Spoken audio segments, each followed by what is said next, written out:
Episode 12, Subsonic. So, Sonic going in a submarine? Or going underwater?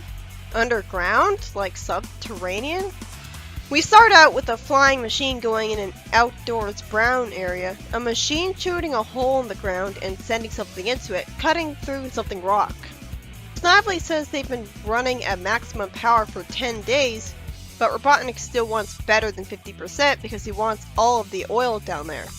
So he's sending a snake robot to get it. That's creative.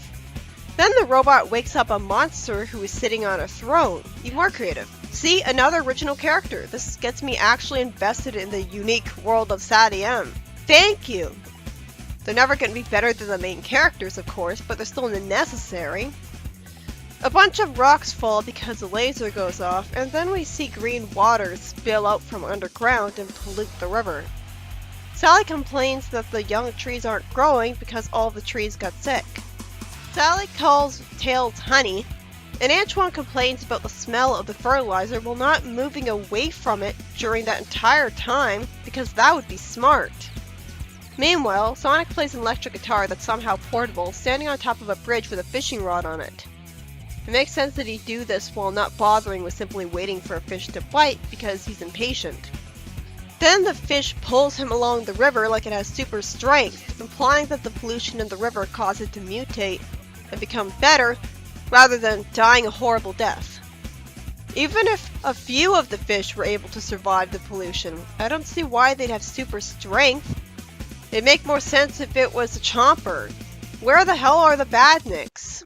I don't like them because they're classic, I like them because they have varied, interesting designs and purposes. The fish seems to make a trail of green pollution wherever it goes. Sonic loses the fish and tells Tails all about what happened. Wait, are people gonna not believe Sonic? I like that Rotor implies the fish that he eats really do come from the river. There's an origin for them. After Tails annoyingly reminds us he's only there to be a little kid because he assumes the fish was way bigger than it actually was when he's 10 and not 8 in the show, Sonic humors him condescendingly and pets him. Antoine doesn't believe him. So at least it's just Antoine who doesn't believe him. Sonic knocks water out of his ears and makes one of the trees grow super high because of it. This reminds me of Fleetway when the tree grew super high because of a special formula. Sally decides they should get some more of that river water, and Rotor confuses me in the boat by saying he doesn't want something nerdy, when he's the definition of nerdy. And in fact, Rotor would be more of an interesting character if he had more personality traits, and one of those could be that he binge watches fantasy or sci-fi series and is fascinated by them. Sally points out some dying trees and worries about the whole forest dying. It makes sense for Robotnik to do this on purpose since the forest shelter is not whole, but surprisingly, I don't think it was intentional this time. All we were told is that he wants oil. The current picks up, and eventually the heroes get brought to an underground lake, which is a dump. When Sally comments on it, she really sounds older than a teen should be. Means Robotnik can't be far. She has the voice of a mature young woman, and I think I read that she was actually sounding the proper age in the pilot. Nicole finally doesn't know something, having no file on the place she's never been to before. So did nobody go to this place yet to map it out on the internet, which is the only way Nicole could be omniscient like that? Antoine ends up falling out of the boat into the polluted lake. Oh well.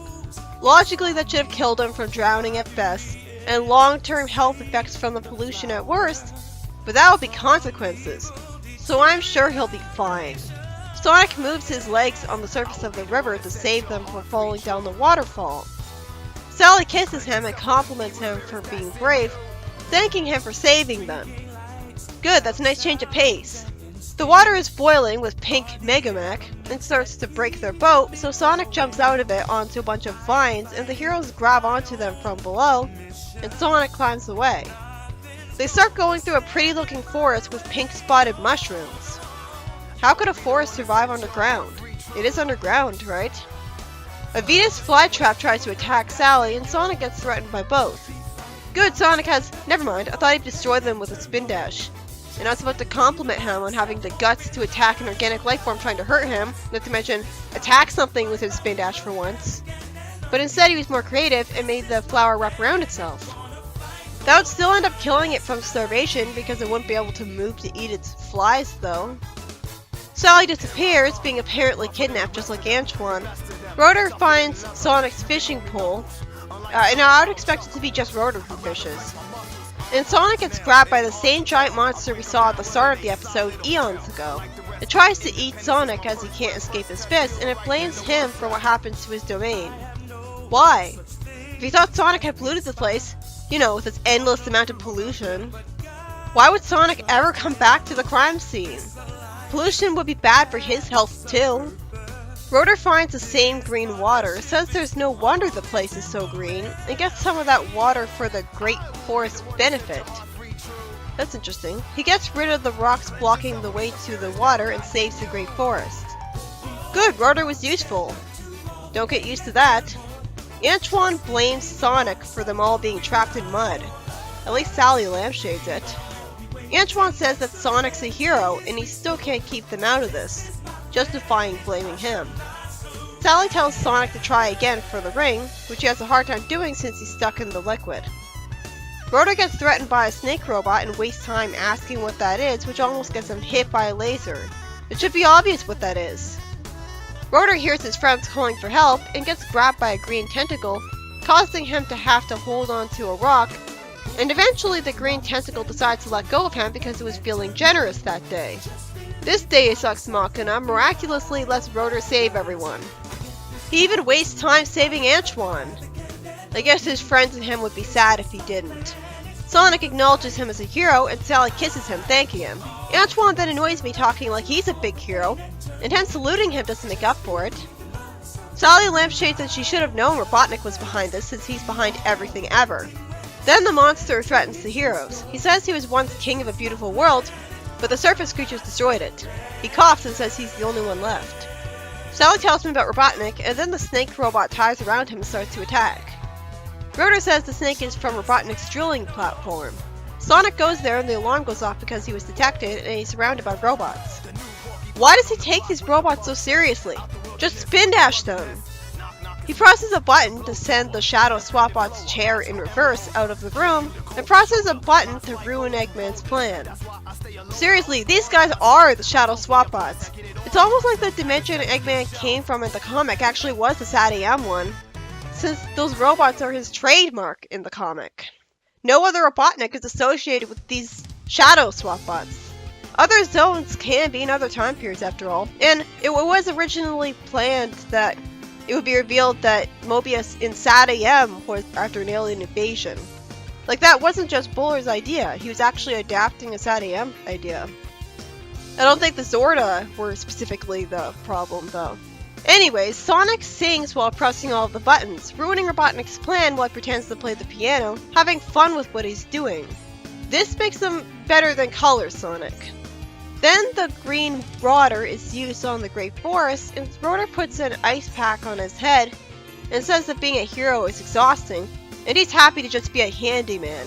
Oh, don't start that shit. It's bad enough Rotor retired from the action to be useless in the comic too.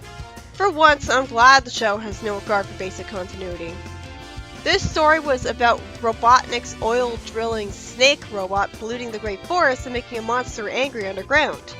And then there's a twist where the green water that looks like it should be pollution is actually something that helps plant life by quite a lot. I guess that makes sense.